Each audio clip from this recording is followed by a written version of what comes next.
네, 화제가 된 이슈를 짚어보는 시간 이슈앤스토리입니다. 최영일 시사평론가 최단비 변호사와 함께 이야기 나누겠습니다. 어서 오세요. 어서 오십시오. 반갑습니다. 어제 바람이 정말 무섭게 불었습니다. 시민들 거리를 걸어 다니는 것조차 힘들 정도였어요. 걷기 힘들 정도였고요. 저는 이제 차로 저녁에 이동을 하다 보니까 차도 흔들리더군요. 휘청휘청하더라고요. 그러니까 뭐 가양대교라든가 성산대교라든가 다리를 지나갈 때 강풍이 이게 한쪽 방향으로 오는 게 아니라 이 비행기로 치면 난기류라고 하죠. 터뷸런스. 방향이 수시로 바뀌니까 차가 흔들리는 것에 불안감을 느끼는데 거기다가 또 이 빗방울이 거세게 쏟아지다가 잦았다가 쏟아지다가 정말 심란한 날씨라고 하죠. 거리의 풍경은 어제 뭐 이 걷기가 힘들 정도로 좀 아슬아슬하고 위험한 장면들이 많이 연출됐습니다. 수도권을 중심으로 좀 피해가 많았던 것 같은데요. 봉천동의 한 건물은 외벽이 떨어지는 사고가 났다면서요? 네, 맞습니다. 어제 저녁 한 7시 반경이었어요. 서울 관악구 봉천동의 한 15층짜리 건물 외벽에서 마감재가 강풍에 떨어지는, 지금 보이시죠? 강풍이 부는데 마감재가 강풍에 떨어지면서요. 저 마감재가 떨어지면서 바닥으로 떨어집니다. 바닥으로 떨어져서 그 구조대가 외벽을 밧줄로 또 고정도 하고요. 또 출입금지 테이프로 건물 주변도 통제했고 하는데 너무 다행스럽게도 저 마감재가 떨어짐으로 인해서 주변에 있었던 사람들이 없어서 인명피해는 없었다라고 합니다. 다행이네요. 자, 도로 위에서도 뭐 위험한 상황이 많이 발생한 것 같아요. 아까 제가 사람뿐만 아니라 이거 차도 넘어지는 거 아니야 이런 생각이 들었던 게 이게 맞은 게 인천대교 남단에 지금 장면 보시면요. 트럭이 전복돼 있습니다. 그게 바람 때문에 전복이 됐는데 예전에 버스가 한번 넘었습니다. 그런 적이 있는데 오히려 이 바람에 맞는 면적이 큰 차들이 더 위험하죠. 승용차는 바람이 이제 비껴서 빠져나가는데 어제 저녁 6시 40분경에 윈드시어라는 게 발효가 됐어요. 이 윈드시어는 바람의 세기와 방향이 급격하게 바뀌어서 위험을 초래하는 건데 아니나 다를까 인천대교 남단에서 저 큰 트럭이 전복되면서 도로를 막고 구조대원들이 긴급하게 상황을 수습하는 모습이 이제 보여졌는데요. 지금 아까 말씀하신 대로 제일 위험한 게 도심 건물 사이사이에 정말 크고 작은 회오리 바람들이 몰아치다 보니까 차도 넘어질 위험도 느꼈지만 정말 간판이 날아다니다가 날아다니는 부유물에 사람이 맞으면 큰일 날 수 있는 아찔한 상황이었습니다. 이 강풍 경보 발효된 강원도 속초에서도 피해가 많았다면서요? 그러니까 전국적으로 강풍이었습니다. 어제 이 속초 시내의 한 상점에서요. 간판과 유리창 등이 강풍에 떨어져서 복구 작업이 있었고요. 또 강풍에 쓰러진 철제 구조물에서 교회의 종탑도 떨어져서 복구 작업을 했고요. 속초 시내에서만도 한 20곳이 저렇게 강풍에 의한 피해를 입고 복구 작업을 했습니다. 이 강풍이 사실 어제 한 오후, 낮부터 좀 심해졌다 이렇게 느꼈는데 사람이 숨지기도 하시고 또 다칠 뻔한 분들도 많았을 것 같은데요. 다칠 뻔했거나 혹은 뭐 중상까지 아니어도 다친 분들도 일부 있을 수 있고요. 이게 뭐 이 피해 신고 집계가 다 끝난 게 아닙니다. 지난 밤 사이에 벌어진 일이고 다행히 오늘 아침 출근길 일단 서울은 뭐 날씨가 쾌청해서 한숨 돌렸습니다만 이런 일이 있었어요. 오피스텔 공사장에서 보통 철골 구조물들을 쌓아놓잖아요. 이 상층부에 있던 게 바람에 아래로 떨어지면서 승합차 지붕에 구멍을 뚫은 일도 벌어졌습니다. 만약에 차 안에 사람이 있었다면 정말 아찔한 일인데 75일 만에 이 전해드린 뉴스 중에 이런 게 있었죠. 아니 근데 구멍이 작은 게 아니라 큽니다. 엄청 크네요. 지붕이 완전히 파손됐다고 봐야 되겠죠. 구멍이 뻥 뚫릴 정도였으니까 철골 구조물 여러 개가 동시에 아래를 덮쳤다면 사람이 있었다면 저것은 분명히 인명사고가 나는 상황이었고요.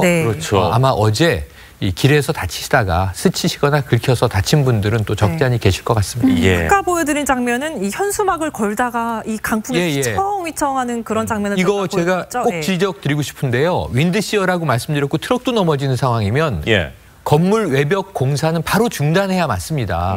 그런데 이 밧줄로 매달려서 유리창을 닫거나 현수막 설치하는 작업들을 하고 있었던 거예요. 매달려 있는 거 좀 보세요. 저 바람에 현수막에 사람이 휘감겨서 10m 정도씩을 시계추처럼 왔다 갔다 하거든요.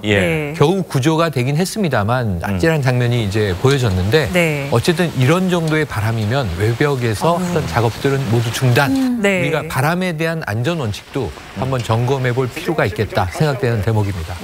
한강 서초동 쪽에서도 피해가 있었다는데요. 네, 맞습니다. 이 오후 4시 한 56분쯤이었는데요. 서초구 반포 한강공원의 선상, 저 보이시죠? 하얀색 건물 선상 웨딩홀이에요. 근데 웨딩홀의 일부가 강풍으로 한남대교 방향으로 60m 정도 떠내려갔고요. 이래서 왜 떠내려갔나 원인을 분석해보니 건물을 고정해 놓은 장치가 강풍에 의해서 바람을 견디지 못하고 풀려버린 겁니다. 그래서 떠내려갔는데 다행히도 건물 내부에 사람이 없어서 인명피해는 없었고요.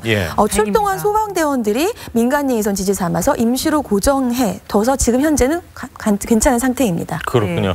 오늘 오전까지 바람이 계속 좀 분다고 하니까 특별히 외출하시는 분들은 좀 주의를 하셔야 될 것 같습니다. 다음 이야기를 좀 하겠습니다. 불륜관계임에도 당당히 연인 사이를 밝혔던 홍상수 감독하고 김민희 커플. 우리나라 이 공식 석상에서는 좀처럼 모습을 드러내지 않고 있는데 이번에 개봉되는 영화 시사회에서도 감독과 주연 배우 두 사람 참석을 하지 않는다면서요? 네, 지금 이제 홍상수 감독이 건국대 영상학과 교수로 재직 중입니다. 오래되셨죠? 저도 건국대 한 12년 출강을 했는데 엘리베이터에서 만나곤 했어요.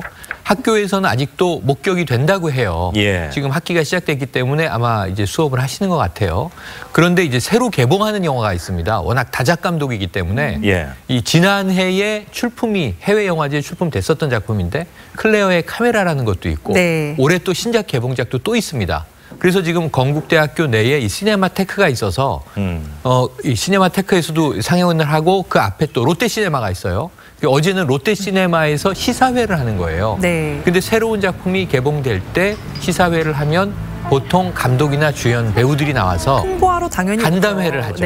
아주 일상적인 이제 행사가 됐는데 어제는 시사회만 하고 홍 감독과 이 여배우 김민희 씨는 나타나지 않은 겁니다. 그래서 국내 활동은 지금 안 할 예정 아니냐. 작품은 개봉하지만.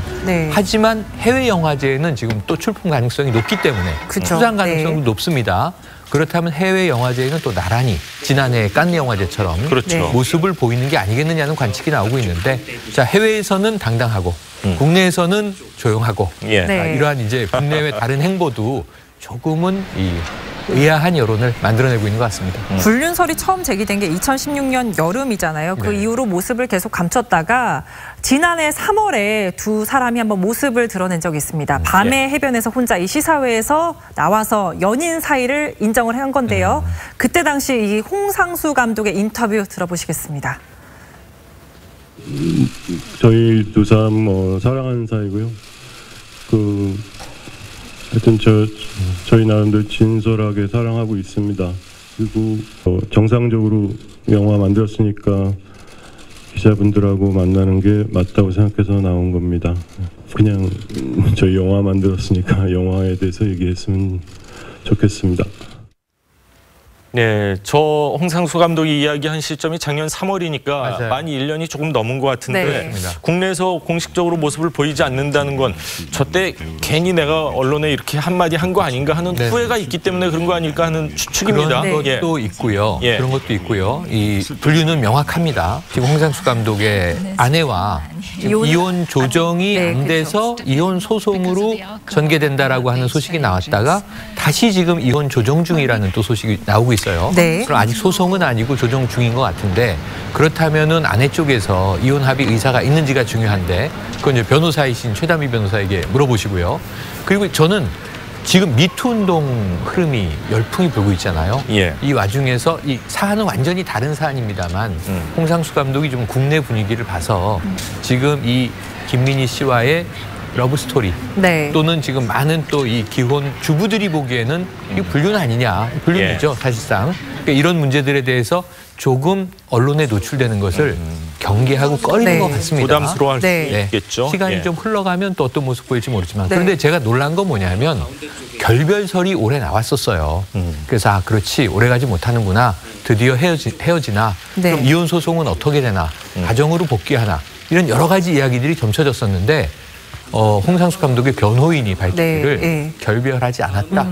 그래서 이번 작품도 계속되고 있고요. 아마 두 사람의 이야기는 앞으로도 계속 전개될 것 같아서 예의주시해봐야 될 것 같습니다. 사실 김민희 씨는 은곰상, 베를린 영화 네네. 여우주연상격인 은곰상까지 그렇습니다. 받았는데도 국내 석상에서 활동을 하지 않아서 많은 분들이 좀 사실 소식도 궁금해하는 분들도 있고 많은 분들이 관심을 가고 있는데 지금 어쨌든 국내 공식 석상에서는 전혀 활동이 없는 상황입니다. 이런 상황을 어떻게 받아들일지 김민희 씨의 인터뷰 한번 들어보시죠. 그냥 저에게 놓여진 어떤 다가올 상황이나 놓여진 상황 모든 것들을 겸허히 받아들이고 있습니다. 계획을 세우고 목표를 두지 않습니다. 사실 저는 지금 저에게 주어진 작업에 굉장히 만족하고 제가 연기를 할 때 그냥 그 과정에만 몰두하고 그걸로 모든 것이 채워지기를 바랍니다. 저는 그래서 지금 저에게 홍상수 감독님과 작업하는 일은 너무 귀한 것입니다.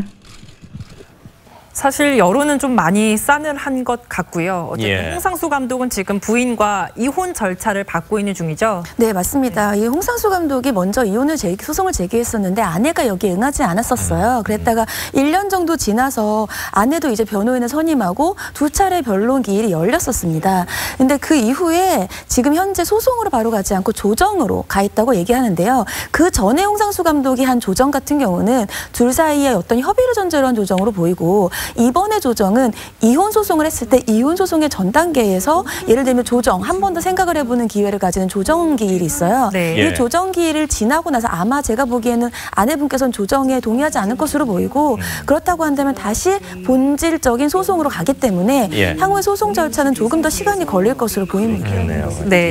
다음 소식 이어서 넘어가도록 하겠습니다. 수도권의 한 아파트 단지 택배 차량 문제가 논란이 됐었던 건데요.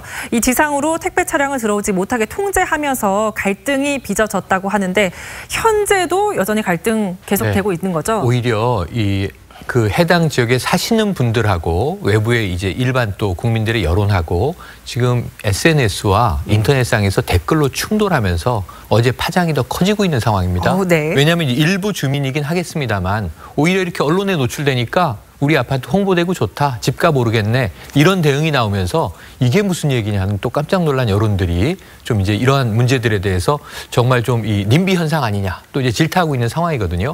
그런데 이게 지금 이제 모 신도시, D 신도시죠. 여기가 지금 어제 뜨겁게 문제가 됐지만 여러 해 전에 여러 아파트 단지에서 유사한 사건들이 있었어요.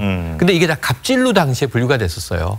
택배 기사들이 고생해서 집에서 물건을 시켜서 배달해 주는데 또 아파트 관리 사무소 측에서는 택배 기사 출입 금지 들어오지 마시오.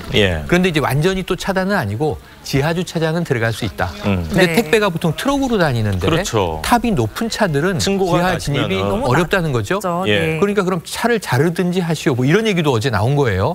그러니까 어찌 보면 굉장히 좀 감정적인 양상으로 격돌을 하고 있는 부분인데 이번 경우에는 과거의 갑질과는 좀 다르다는 얘기도 있습니다. 왜냐하면 지상에서 차량이 아파트 영역 내로 들어오면서 아이가 교통사고로 다치는 등 문제가 있어서 안전 때문에 이런 조치를 취한 것이다. 이게 이제 아파트 측의 입장입니다. 그러니까 여러 가지를 다 고려하되 택배기사는 또 이걸 그럼 갖고 못 들어간다면 아파트 입구에다 부려놓고 짐을 알아서 찾아가세요. 지금 이런 상황이 되지 않았습니까?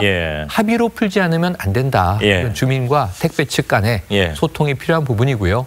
지켜보는 또 국민들의 여론과 정서도 생각해서 이게 집값에 도움이 될 문제는 아니다. 저는 말씀드리고 싶습니다. 자, 택배를 통해서 우리들은 편리함을 얻을 수는 있는데 그거에 따른 또 수고를 하시는 분들도 있고 지하 주차장 층고를 높이는 문제도 좀 심각하게 고려를 해봐야 되지 않을까 그런 생각이 듭니다. 자, 오늘 좋은 말씀 여기까지 듣겠습니다. 감사합니다. 고맙습니다.